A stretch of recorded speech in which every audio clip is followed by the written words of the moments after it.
Just doing a little bit at a time, making sure that it's sliding back and pulling back nicely and evenly. Obviously you don't want to do one too much more than another.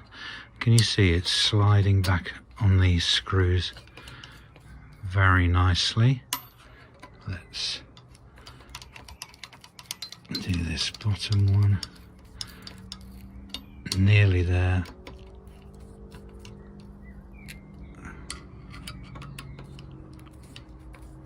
And what a lovely feeling as this pulls tight